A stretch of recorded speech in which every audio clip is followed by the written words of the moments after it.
15 degrees, you can see your breath. Out here in the lake effect, breaking tables like it's poetry.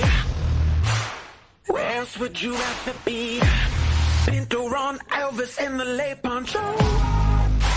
The members that you need to know. 'Cause once you out here now, your family. Where else would you rather be? Where else would you rather be? Welcome into the Nickel City Crew. I am your host, Rob Crippen. Please like us on Facebook and follow us on Instagram and Twitter at Nickel City Crew. This episode, along with all of our episodes, are presented by Crippen Legacy Entertainment here on Spreaker and StreamYard. We're so glad that you're joining us for some of your Buffalo Bills and NFL content again today. And as always, these are my Bills thoughts said out loud. It's a vibe so ridiculous. Since 12 plus 83 was 6. The shout rocking like a symphony. Where else would you rather be? All right, let's get straight to it. Boy, I am excited about tonight's episode. I know that it's been a crazy time. We'll talk about it at the end of the show just to give it its due respect. But I am just happy to be on the other side of Christmas. I'm happy that Western New York, for the most part, has found a way to dig through and stay through this, I guess is what's going to be referred to as the Blizzard of 22. Listen, when I started Nickel City Crew, one of the biggest things and the biggest catalyst, I started it right before Perfection in the Park. And one of the reasons that I started it was because of the fact that I'm always constantly going through Bill's thoughts in my head. And I'm always constantly talking to myself about the Bills. And eventually I just said, it comes a time where I just wanted to get my thoughts out into the atmosphere and just share them with Bills Nation, share them with all NFL, lovers and Bills Mafia, all that type of stuff. And once I got over, the hurdle, the mental hurdle of, worrying about what people thought and different things like that, it felt so therapeutic. Boy, have I been waiting for an episode like this, even if it was subconsciously, for a long time. Joining me tonight on what I hope is an historic night because of the fact that we could be on the precipice of something really, truly special, to be honest. And I want to kind of embrace that energy right now. DT, my man, Adam Dump Truck Brupsick, he has dug out of the snow, back at work today. Holla at the crew, DT, man. You're alive and kicking, and you found a way to get through, and I'm so happy for you, man. What's up, man? Holla at the crew, DT. What's up, Rob? What's up, Nickel City? We're back, and yeah, survival, man. Survival. Out of the past, couple months, we've had a few weather things come through Buffalo, and they've all tested the community and kept us right. Like you said, we'll get to it a little later, but we're here, and what a week, baby! What a week! Last 2 weeks of the NFL season, and what a marquee matchup we're getting ready for on Monday night here with the Nickel City Crew and Bills Mafia. It's the biggest one, since the biggest one, right? So as we'll dig in and grind through, and man, Monday it's gonna suck waiting through all the Sunday games to wait till Monday night to watch this one because it's gonna be lit. Yeah, it really is. I'm already thinking about the menu and thinking about if I'm going to do what kind of wings and if I'm going to incorporate some of the Cincinnati, flavor and maybe do some chili on spaghetti or whatever and pay homage to them or whatever the case may be. Boy, I'm telling you, this is a big one, DT. Listen, Nickel City Crew, Bills Mafia, we know about waiting for things, you know what I mean? And I was thinking about this pre-show when we spoke, DT, because it's kind of, it's ringing truth for me, you know what I mean? It's kind of speaking to me, so to speak.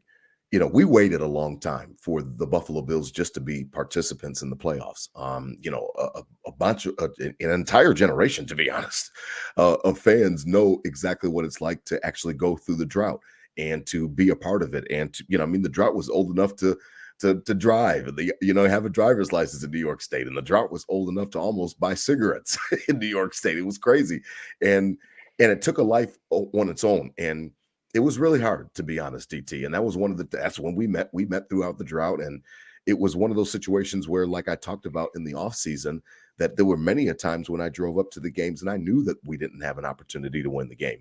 I came up for camaraderie. I came up for Bills Mafia. I came up for the fake, for the fact that, there's no place I'd rather be than, Marv Levy right here, right now. And it rung hollow because of the fact that the team, by the end of the tailgate and by the end of the great time that we shared, you know what I mean? Like, it didn't matter because of the fact that the team got, was a loser, and they were losing and they were middling and middle of the road. And it was really, really, really hard. We have waited, DT, for this opportunity. The Buffalo Bills coming up against the Cincinnati Bengals on Monday Night Football is, like you said, the biggest since the biggest. And it really is a situation where every single thing that we talked about, DT, in the offseason literally comes down to this. Now, this is obviously with the caveat that the Bills won't stub their toe against the Patriots in Week 18. I'm taking my Kings to the game. They'll be their first regular season game. Bobby and Nate are going. They'll get a chance to see you at the tailgate and have a good time. And you guys can kind of show them the ropes, the non-alcoholic ropes, and throw the football around with them and things like that. But like, as long as the Bills don't stub their toe, this is it, DT. Monday Night Football, this is it. Everything is in front of us.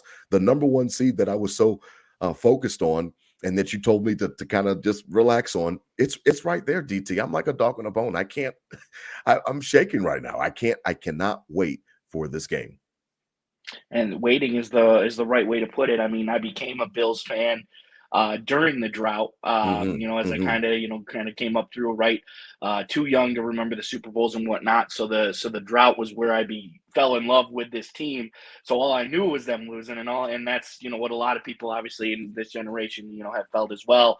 But the beauty of how strong Mafia can be and how strong this fan base can be, it didn't matter. It was still social media has obviously hyped it up over the last couple of years where it looks lit. The Bills are good. It's lit, but it's always been like that. You can remember going all the way back. I can remember as a kid going all the way back. It's always been like that. Yeah. And as I stated earlier in this season about, let's focus on, let's not worry about the one seed yet. Let's get this division. There was some hitters in our division here. We thought it was going to be a little more. Dolphins would be there a little closer to the end.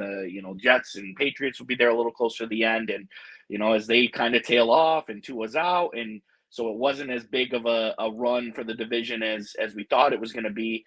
So now I completely eat my words and say, obviously, all the focus is shifted to this one seed and how important it would be to get it. And there's still a lot of things that need to happen in Week 18, as you stated earlier. But this is a huge game, Rob. As I said pre-show, like this could tee up to be a ring game, and we can dig in and break. I'll break that down a little later in the show as we get into how the standings will shake out. But this, I mean, there's obviously the playoff games are the biggest games, but regular season wise, this has got to be the biggest one I can ever remember being, a fan of and a part of, and the lead up to it. There's just so many stipulations that go with this, and everyone knows that.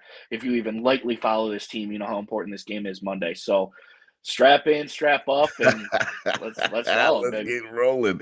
When you talk about some of the so many different stipulations and so many different ramifications, if you will, about this game, the difference is really the 1 and the 3 seed. The Bills, because they're tied with the Kansas City Chiefs, and we've got the tiebreaker over them head to head. They're probably not going to slip up. We just saw today Derek Carr is going to be benched for the rest of the year, and they've got Jarrett Stidham starting there for Las Vegas. So there goes, probably our one off prayer, because I was telling you how much I was hoping for, Seattle to pull off an upset, and then DK Metcalf and the fellas, they come out there shirtless in Kansas City, and then none of that shit means anything because they lose the game. So it was funny, and yeah, Las Vegas might be our last chance, and now that seems to be up in smoke as well. So at this point in time, there's really nowhere to hide, Bills Mafia, Nickel City Crew. There's really nowhere else to go.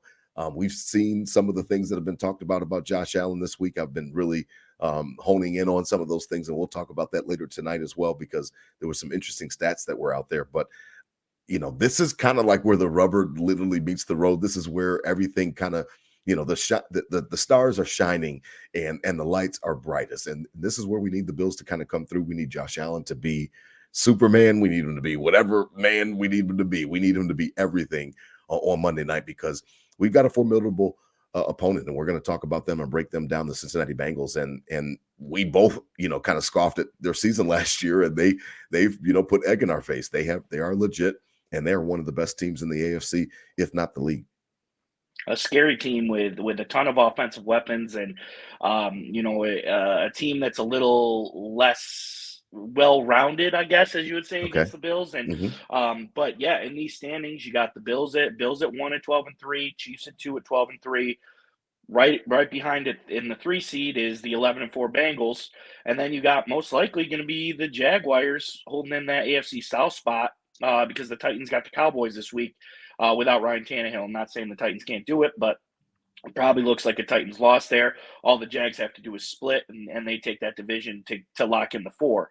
So as you get into the wild card, most likely, as it looks right now, the Ravens will have the 5, the Chargers will have the 6, and rotating door at 7. Whether most likely Miami might be the Jets, might be Well, Bailey, Miami with right? Tua now, so we don't know. You know what I mean? Yeah. It could be somebody else sneaking in. So the 7's whatever. But Right. if Buffalo, say, worst case, Buffalo loses this game, since he gets the tiebreaker, moves up to, Kansas City 1, Cincinnati 2, Bills at 3. Bills would play the 6, which right now is looking like the Chargers, because the Ravens have the game in hand.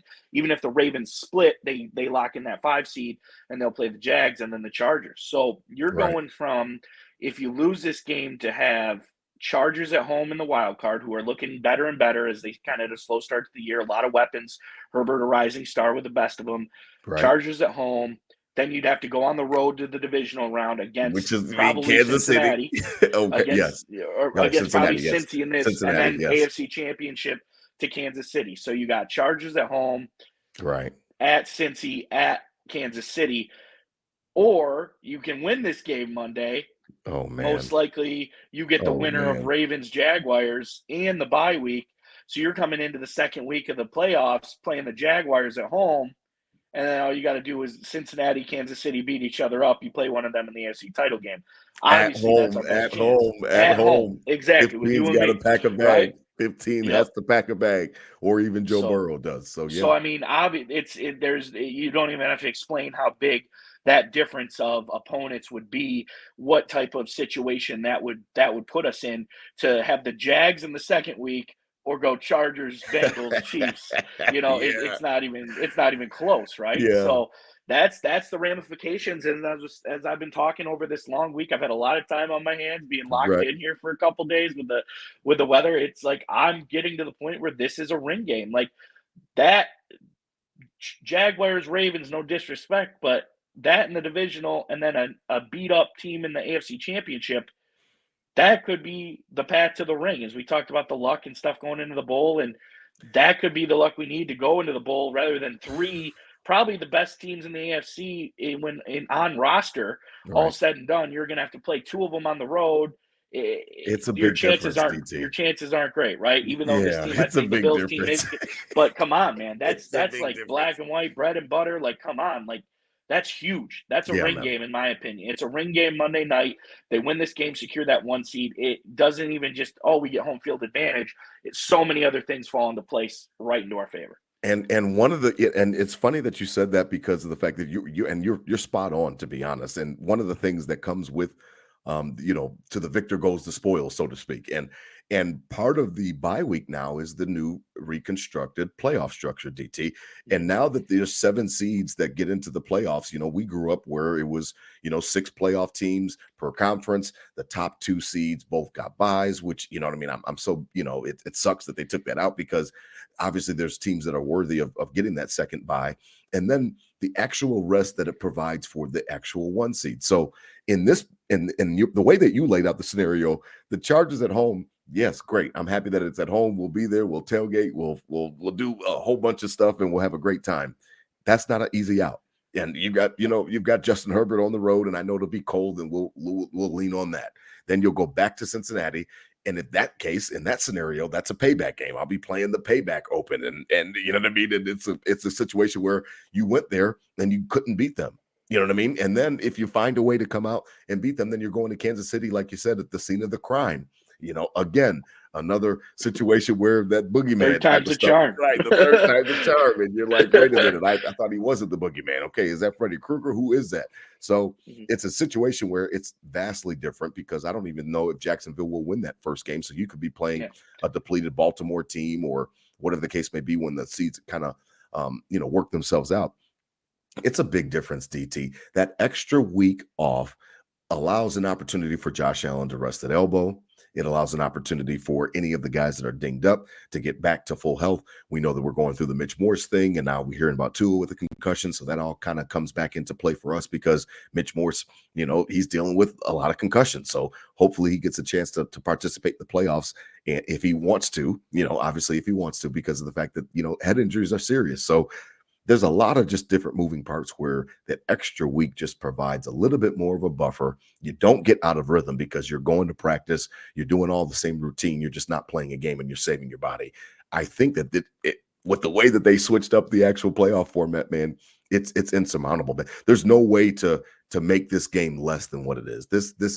This shit is huge, TT. This is it. This is huge.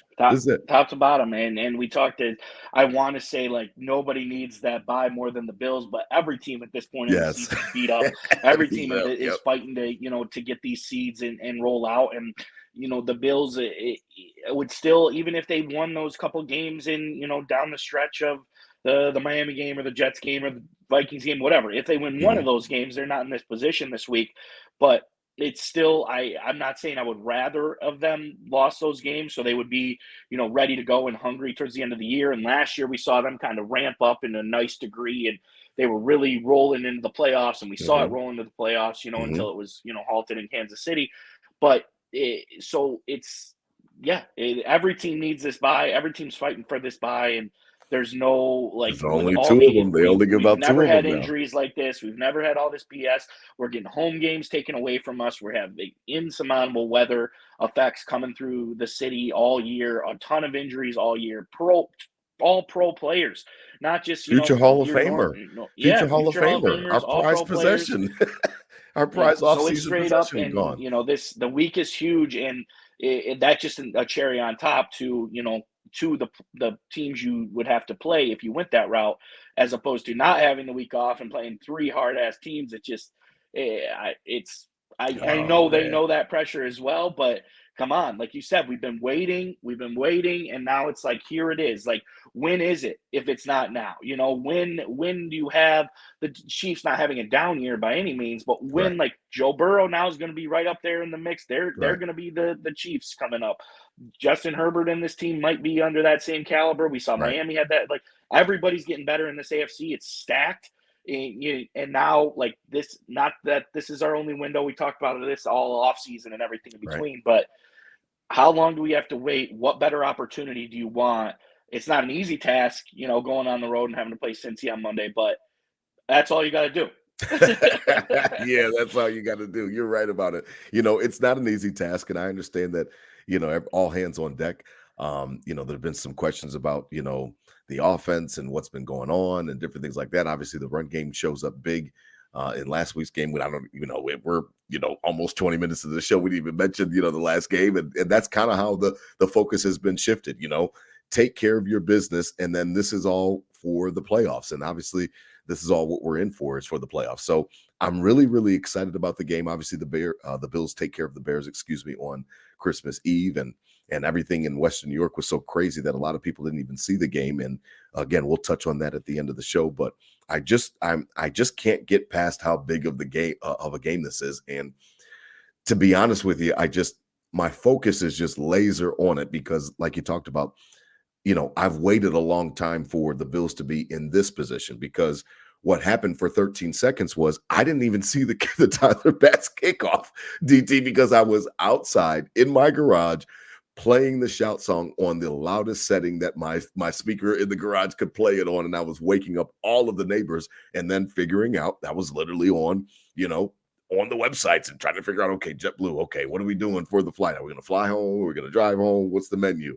And it can go that quick. You know what I mean? And like, it can be all over that fast. So some of the things that we have wanted throughout the offseason. And the Bills are obviously the prohibitive favorites, Super Bowl favorites. None of that shit means anything. You have to go on the field and play.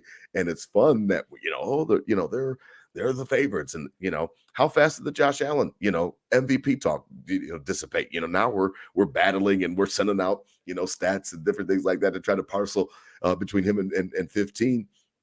None of it matters until you get on the field. And I'm in a situation right now, DT, where I'm just anxious. I cannot wait. And I feel the weight of the game. I know, like you said, the players must as well. This is a big opportunity. This is one of the stated goals is to have people come through Orchard Park.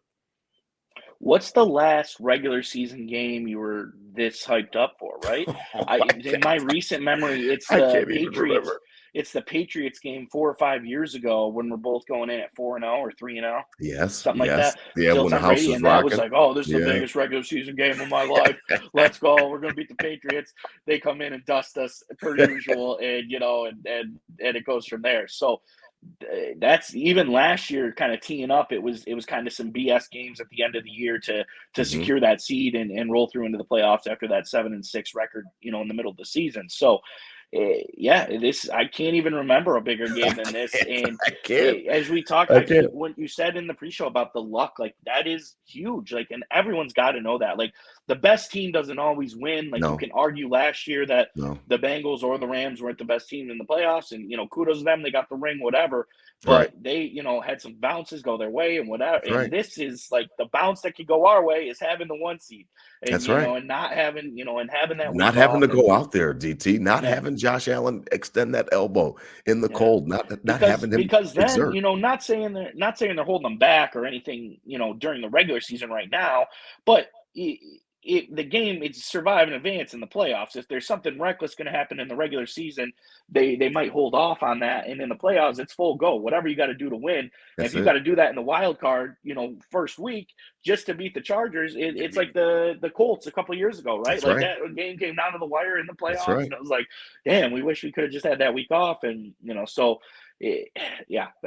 everyone knows it's insurmountable, but that's a point I was just thinking about. Like, when's the last regular season game that was like even close to this big, or I thought that I got pumped up for like this? And I can't even think of one like even close to this. I mean, the Bills played the Pittsburgh Steelers, their backups, you know what I mean, in 2004, I think, Stevie with Drew Bledsoe, and we lost to Willie Parker, and that was really disappointing. That was like 04, man. That was like, Mike Mularkey, and we had a chance to make the playoffs, and everything that we needed to go our way went our way, and we go out there on the field and we lay a stinker.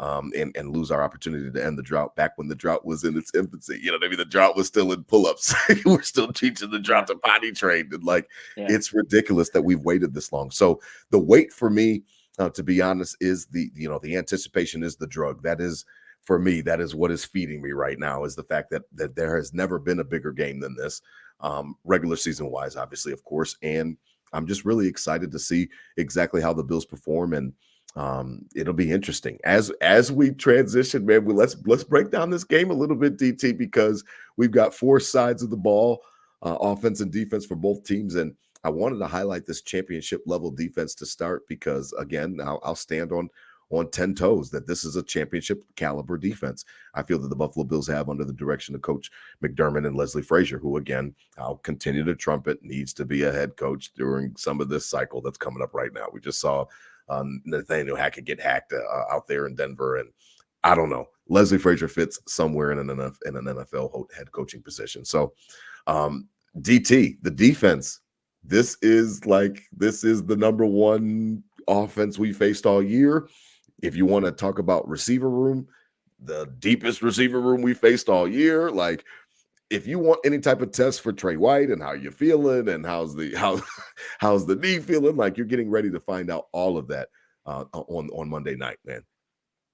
Yeah, and the way this defense has been able to adjust, as we talked about, like, kind of the perception as we watch some of these games where we have expectations of shutouts and complete dominance, and the other teams kind of getting their way a little in the first half and moving the ball a little in the first half, but they're bending and not breaking, and that's Leslie Frazier's mentality. That's right. Damn, yeah, you talk about even receiver wise, Waddle and Hill on the Dolphins are fast. Sure, they're quick, they're fast, but Jamar Chase and T. Higgins are like bigger, faster, stronger. They're like creative players, man. Like Yes, these yes, these these Madden cats are creative nice, players. and and Tyler Boyd and Joe Mixon, like Yes, so many weapons, they have, and yeah, and it's going to be a situation of the Bills kind of depleted secondary. Trey White's back now. It's going to be rep time for him.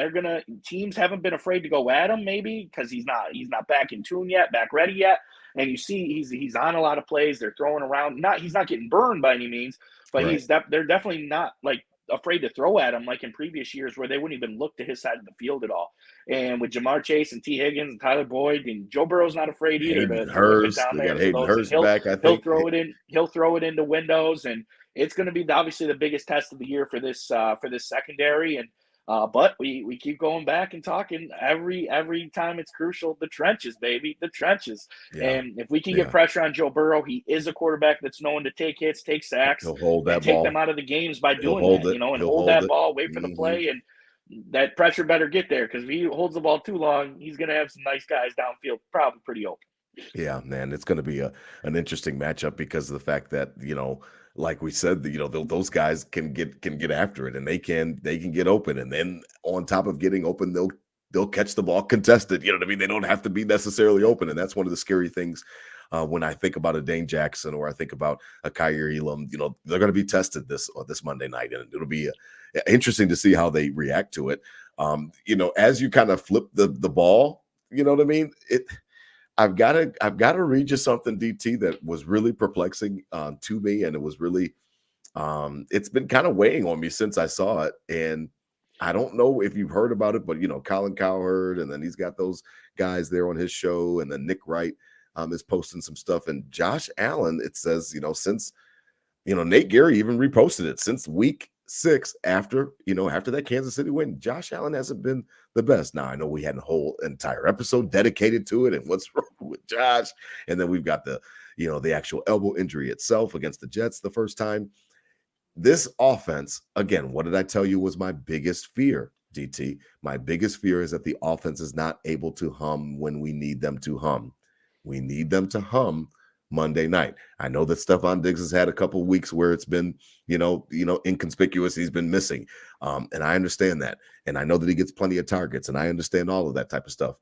I don't want to hear that shit on Monday night. Like, I want to feed him early. I want to get everything. Like, we need to be clicking pretty early, DT. I don't know if this is a game that you can kind of fuck around with, and your third quarter, you're down 17-3, and you're trying to mount a comeback. You may not have it that day. It might not just be, the fact that Josh Allen putting on a cape and it's just all that easy. Everything is just not that easy all the time. And I'm really, I don't know. I'm just watching. I'm concerned. The Yeah, offense and needs to get ready, because this is the your time to be ready.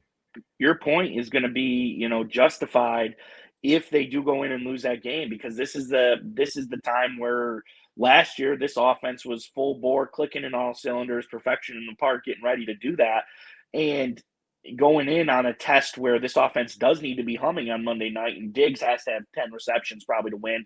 Josh has to have over 300 yards probably to win. A lot of Right. these stats are probably going to need to happen to win the game.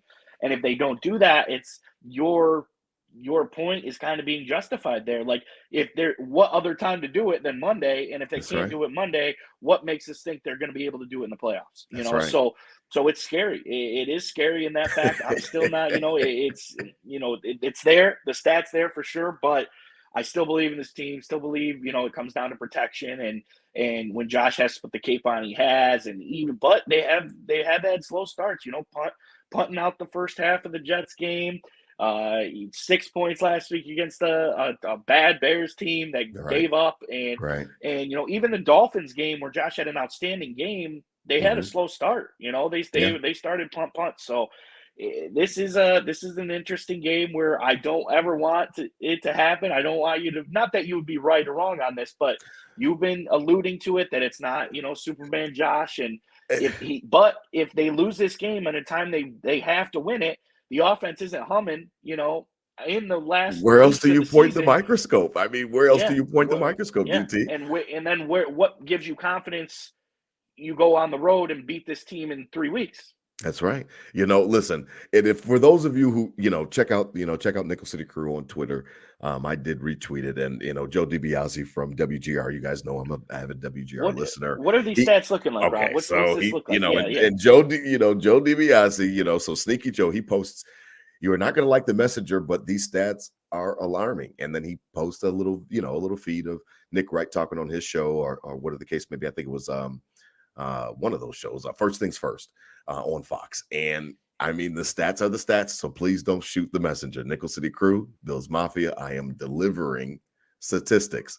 Passer rating since week 6 against the Kansas City Chiefs. And then obviously that win, and we were all euphoric. Passer rating is 85.5. That's good for 26th in the league. Turnovers, he's got the most, 12. Okay. Completion percentage, 60%. That's 30th. So there's only a couple quarterbacks behind him. Yards per pass, 6.9. So basically 7 yards per pass. That's 21st in the league. Yards per game is 12th. That's middle of the road, obviously. And then, touchdowns, he's got 15, obviously tied for 8th. He scores those touchdowns. But the completion percentage, the turnovers, the things that we kind of have talked about, when, that Jets game, we're like, what the hell are you looking at, Josh? And, even against the Bears, he's making a red zone turnover, like, hey, Josh, what the hell are you doing? You know what I mean? The type of thing. Now, obviously, Saturday, Christmas Eve, there was no threat. We bottled up Justin Fields. There was no room for Montgomery, and it was an easy game. The playoffs is the best of the best. It's the best competition. I need everything to be clicking. And I don't know to lay it at Dorsey. I don't know to lay it at Josh. I don't know to lay it at whoever I'm laying. It's not going to fucking matter, DT, if we lose a game in the playoffs, because we're going to be all scrambling to point blame at somebody. My point is that I don't want it to be on the offense. I have supreme confidence in the defense. I think that they're championship caliber, and I just don't want it to be a game where it was like, what the hell happened to Josh? Why didn't he play like that in the first half like he did in the second half? Or, God forbid, an entire game is just, it's just thrown away because he's kind of off rhythm, or the offensive line is off rhythm, whatever the case may be. I'm nitpicking now, because now we're at the end of the road, DT. We're everything that we wanted. The number 1 seed is right there. So now I'm looking for holes, and I'm poking, and it's kind of like acupuncture. I'm just sticking in different needles everywhere. I'm just looking for different holes, trying to figure out what could derail us from this championship season. Those are pretty eye-opening. I'll be honest. That's when I saw that, I had to retweet I kind of wish I didn't ask. I kind of asked. I didn't. I wish I didn't ask you there. And Nick Wright was going off on the show and stuff like that. Proof's in the pudding. Yeah, and he's been I know Josh he's a Allen, shill. I mean, he's Kansas City. But, I get it. That's his stick. The numbers are the whatever. numbers, though, is my point. Yeah, the numbers are the numbers. Proof's in the pudding there, and you lose a game like this, and then you go in and lose second round of the playoffs. That's going to be the stats that are all over the place. Well, see, Josh Allen wasn't right since week 6. This was inevitable. This was coming. So, got to change the script. Got to change the factor. And when you say you don't want it to be the offense, I guess, me either. But in the past couple of years, I feel like it's been the defense. Like, the defense has been great all year, and then you get into Patrick Mahomes, and you literally can't stop him once, and you lose the game. And Josh played really good, obviously, last year, and okay the year before. Expectations were a lot lower then. But yeah, the coach kept. Yeah, of course, I don't want it to be the offense either. Before. But I also, how many times can it be the defense as well? Let's hope it's not either, obviously. But if that happens and it's not the offense, Josh has a crazy game and they lose to, let's not say Kansas City this year. They lose to Cincinnati in the playoffs. And Josh has an outstanding game, and the defense just couldn't stop Joe Burrow and the boys. 42-35. They just lost in the shootout. Damn. Again, defense couldn't stop them down the stretch in the playoffs. So then what is it, right? Yes. But these are all, like you said, trying to poke holes. Nothing's like, we're not like saying this is going to be our demise. But if it is, there's a lot of easy ways to point the fingers right at stuff like this. And it's eye-opening. So it's got to get figured out. And man, I think it starts back with 1-4. He's perfect timing as well. A little dip, and I don't think he's upset or crying for the ball or any. All those stories are complete BS. Let's get that out of the way right now. Oh, absolutely. He's a great teammate. He's a great teammate. He's a dog that needs to be fed, as you said last week, and that's the real truth about it. Like throw him a bone the early. Ball. Throw him a bone and early. He's due to kind of go on a run here and be Josh's safety blanket and get him back to those MVP numbers. And I think Josh just plays so much more comfortable when he's ready to roll, but got to protect him. I think if we can protect him, he can get back to those statistics we know and love, that MVP style. And damn, So Yeah, I mean, it was I'm kind of just shook a little I after know hearing it was those. interesting, man. I wasn't trying to shake you, and it was just a situation where when Joe shared that from WGR, just like my ears perked up, and I was like, well, it kind of supported some of the things that I had Yeah. been feeling, and I had been feeling since kind of the Green Bay game. That it was just it was off, and there was something going on with him, and then obviously got hurt against the Jets. So listen, I am sending positive energy to One Bills Drive. I am sending positive energy to all of the players. I want them to do well. That my prediction is that they will represent the conference in Super Bowl 57. So I'm not backing off of anything like that. I mean, I still think that we have the team to do it. I still think we can win on Monday night. I just think that this is a test that has never been seen before. We haven't had a chance to really play Burrow that much. I think we only played him one time. Actually, I don't even think we played him. I think we played him. Did we play him? I can't remember if we played him or not, but I think it only had been one time if we did, but it might have been Marvin Lewis's squad. So listen, this is a big team, a big time game in a big time situation. And they're riding high. We've won 6 straight, they've won 7 straight. Like there's no lack of confidence on either side of the football when it comes to Monday Night Football this Monday night. And like it's just a situation where DT, I'm just focused on the matchups. I'm focused on how the secondary plays. I'm focused on how Sean McDermott, makes different calls in the game and different things like that. I don't want to see him shying away and kicking field goals or different things like that. I want to see him stay aggressive. All the things that have made him successful recently, I want to see him lean on it when the lights are brightest. Part of 13 seconds was them. It was the coaching staff. It was a breakdown. It was them getting conservative. It was them worrying about Tyreek Hill and Cheetah and how the fact that he had just ran on them for that long touchdown right before. No, play defense regular, play your stuff and find a way to get out of this game because there's only 13 seconds on the clock. So it's just a communication breakdown and then was on the coaching staff. The lights are getting bright for not just 17, they're getting bright for the coaching staff as well. I'm looking for Sean McDermott to have composure and just to show me that you've learned. You talk about the players learning, you talk about growth mindset, all these other things in the offseason that I didn't give a shit about after 13 seconds because I was just pissed. What are some of the things that you've learned? This is the biggest regular season game that we said since forever. And then you're going to be dovetailing that into the playoffs. What have you learned, Coach McDermott? Like what are you adjusting to? Those are going to be some of the things I'm focused on as these games wind down for the regular season, GT. Rob, after the Vikings game, I said on the show, McDermott doesn't go on trial enough. I mean, a lot of that was emotional, right? On that, Right. when I said, he doesn't go on trial enough, and for those exact reasons, like, what have you learned? What have you done? And besides 17, McDermott might be the other long-standing player on this team, in this, build, in this story, in this dynasty, whatever it is. If he keeps winning, he's going to stay the Bills head coach. Josh is going to stay the Bills quarterback. Right. Pretty much every other position and coach is probably going to change throughout the tenure of the whole situation, one way or another. The quarterback's always the longest, and if the coach wins, he's right there behind him. So as much as, yes, Josh is the constant, is the mainstream that's going to be on all these teams for hopefully future as we have these 1 seed talks next season and the season after that and forward. Right. It's up to him to get it done because this is his team, this is his Buffalo. He's got to get these rings because he's the one. It's the team, but he's the one that's going to be here the longest. But like you said, yeah, Sean McDermott's right behind him, which could be the second longest standing person. And not, this is not calling for anyone's job or anything like that.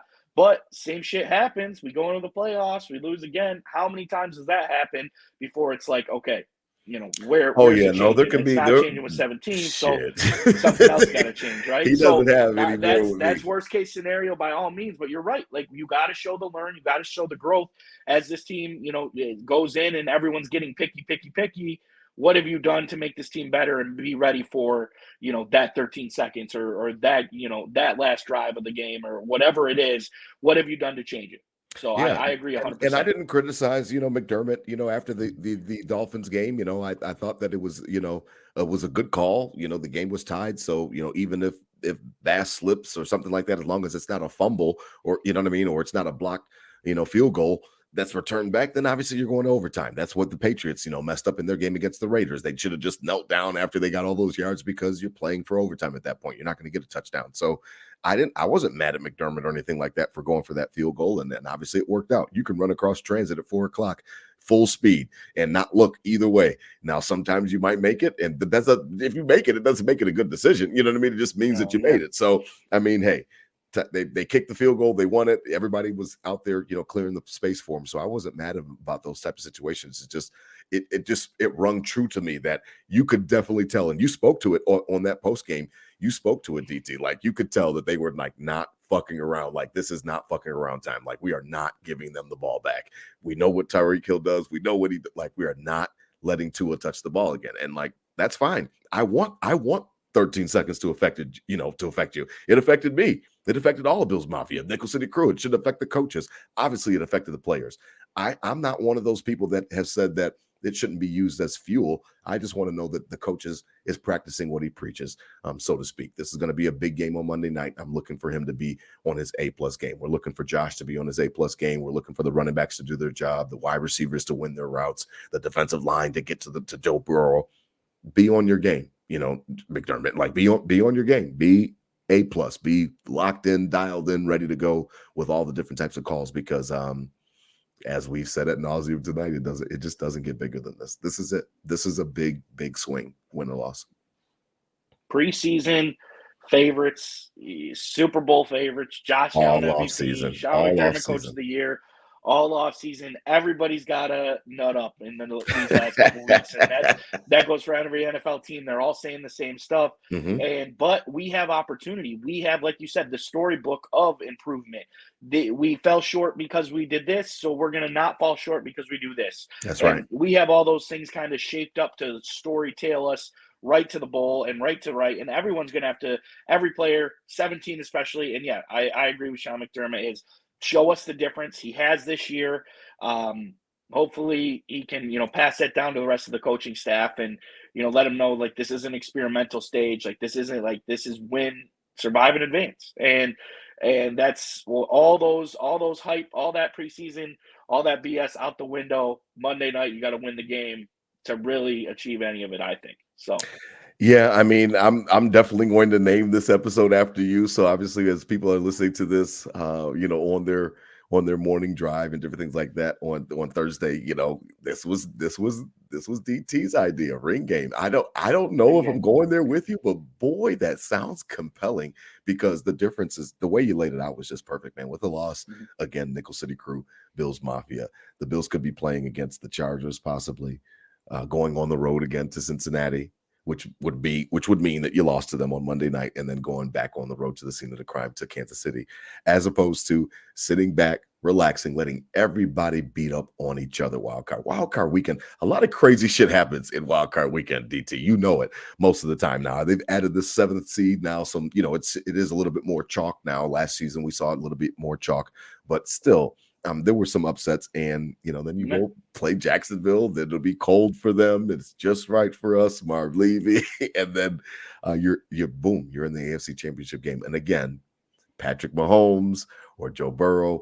I'm specifically focused on 15. He's got to pack a bag. He's got to get on a plane, and then he's got to go and sleep in a different bed. And he's down there at the Hyatt, or he's down there, at Adams Market. He's there, and it's just not his surroundings. I just want to see him get uncomfortable, because I do know that DT and myself, along with all of Bills Mafia in attendance, will let him hear it, especially on third down. So I'm just excited, DT. I'm excited, man. This is a big Monday night game. I don't know what we should do. I don't know if we should do an early episode. I'm going to kind of float some ideas out to you, because I'm like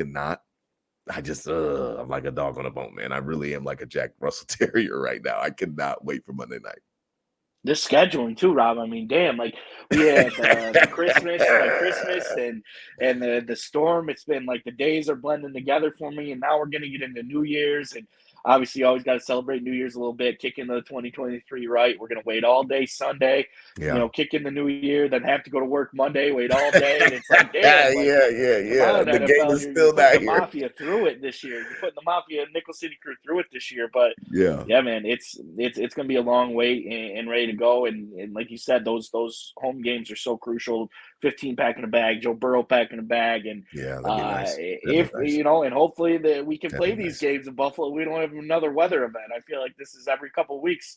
We're on talking about the weather and moving it and whatnot. Playoffs obviously a little different because they can move it out a few days if they had to or whatever the case Yeah. is. But hope we're done with that for the year, Rob. I really do. I do too as well. I mean, I think that it's warming up. There's going to be some record temperatures for the start of January in Western New York. So hopefully we get a chance to get a little bit of reprieve, you guys up there. And speaking to that, as we wrap up tonight, Nickel City Crew would like to send the condolences out to the 38 souls that have passed during what has now been dubbed and will always forever be dubbed the Blizzard of 22. It was really sad and emotional, DT, for me personally, just because of the fact that, I'm not there anymore in Western New York. So I didn't go through it with you guys. The last storm I was there was in '06. The ice storm I talked about on my little intro. And I literally left like 2 weeks after the storm. Once it kind of thawed out a little bit, I was out. I went to Charlotte and moved down, and I've never been back in respects to moving and living there full time.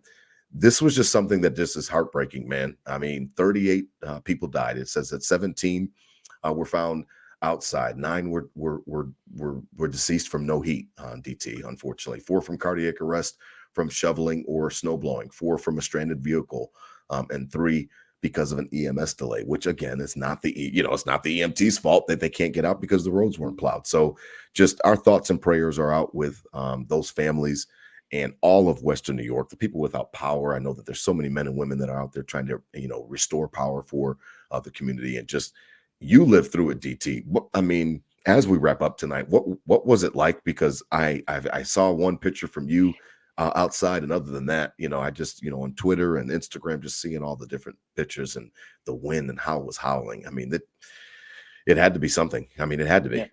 Yeah, first off, like you said, condolences to everyone in this city as we band together again on, probably as Pulling Carts, said it today. He said probably the worst year in Buffalo history, Yeah. with everything that happened and The with tragedy, Jefferson the Avenue. tragedy Mhm. in Jefferson and the two massive storms, and kind of everything in between. So as we kind of kick that, move into 2023 and move on, but condolences and obviously thoughts and prayers from Nickel City on that. But Rob, this was the wildest thing I've ever seen. Like straight up, Really? like I've never they obviously hyped it up kind of all week, and I explained a little bit on the show last week, kind of what they were explaining how it was going to go down, and it really kind of went down exactly how they said. It's gonna get rain and cold, and then literally all of a sudden it's just gonna snap of the finger, gonna stop, gonna freeze and start blowing. And Man.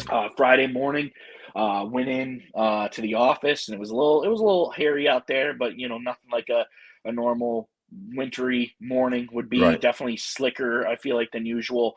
And I'm listening to 550, and Right. everybody's that's calling in is just giving the report from wherever they were. Right. Nobody was even talking about sports. It's just where you are, what the report is, and get into work. And basically, almost instantly was we got to get out of here. Like it's Yeah. not looking good today. Turned around, like didn't even sit down. Just got back in the car, got back home, parked the car, and I mean, It was covered. I mean, I yeah, saw pictures from you in your driveway, and yeah. like it was just so many I'm Western New not, Yorkers. It yeah. was I crazy. couldn't see across. I was looking out the front window, could not see the house across the street. No Where way. I'm at on Linden, right, No way. city street. No Could way. not see the house across the street for 2 days, 2 full No. days. Could not see. It didn't stop for 2 days. It didn't even let up. The wind didn't ever break. It was wind blowing, snowing. I went outside a few times just to kind of get some fresh air and stood out there less than 5 minutes.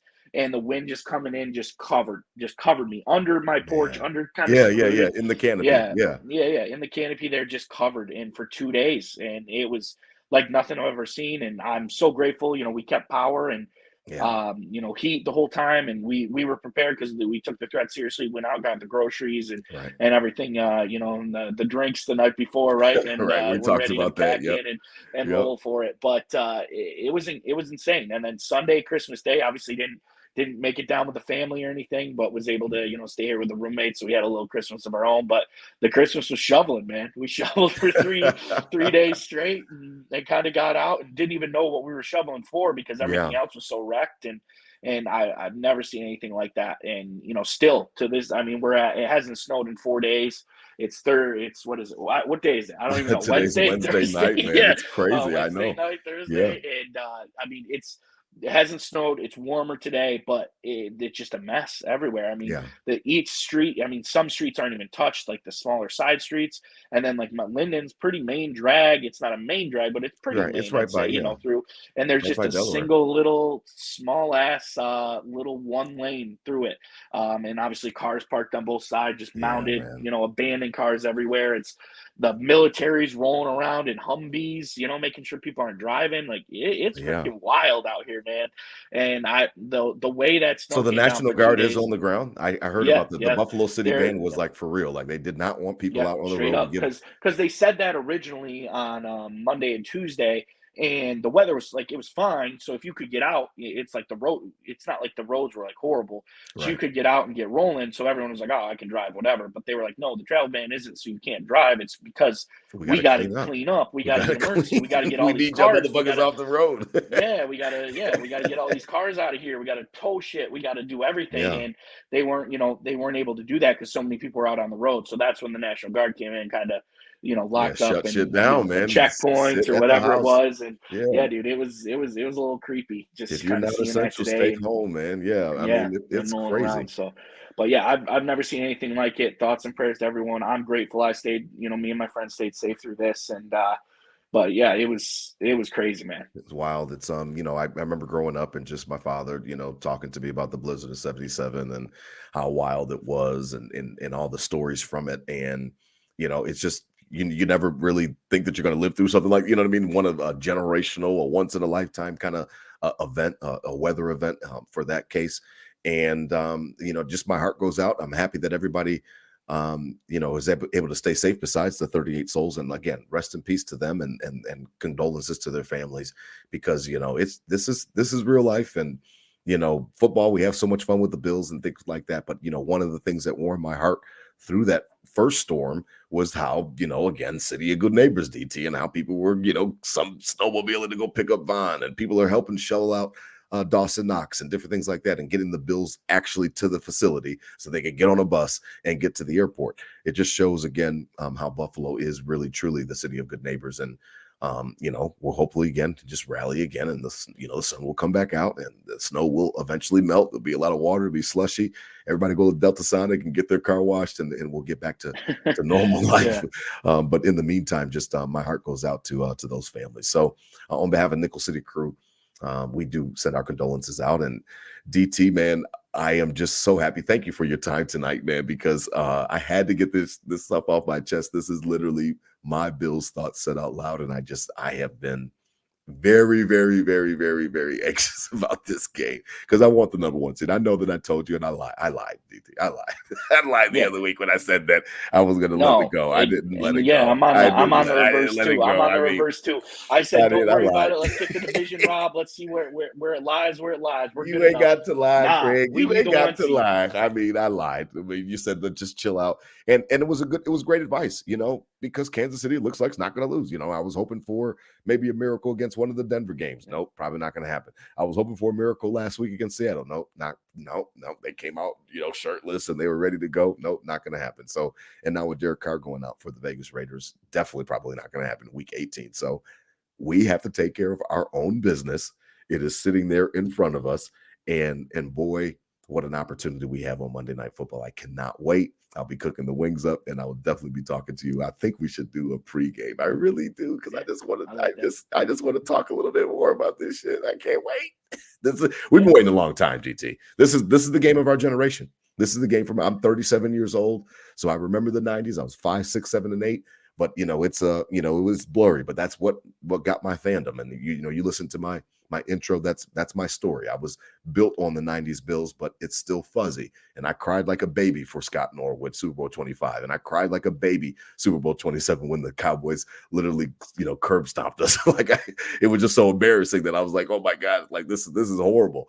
This is the game. And then after that, as a kid, 17 years of no water. 17 years and you grew up in the drought. So like all about it. You speak to a generation just below me, barely below me, but like you're right there, man. You know it. You're in the trenches. And this is what you are a fan for. This Monday night is what you're a fan for. So please raise hell Monday. Everybody raise hell Monday. Like this is it. Yeah, put this blizzard behind us. Let's bring in the new year right. Yeah. And what a better way to kind of put all these not doubts, but all these criticisms aside than to go in and just beat ass Monday night. Yes. Josh It'll be Allen looks so nice, nice. defense looks nice, and we're like, all right, we knew it. We knew it. Ready. Let's We go. ready. Let's go into that. And what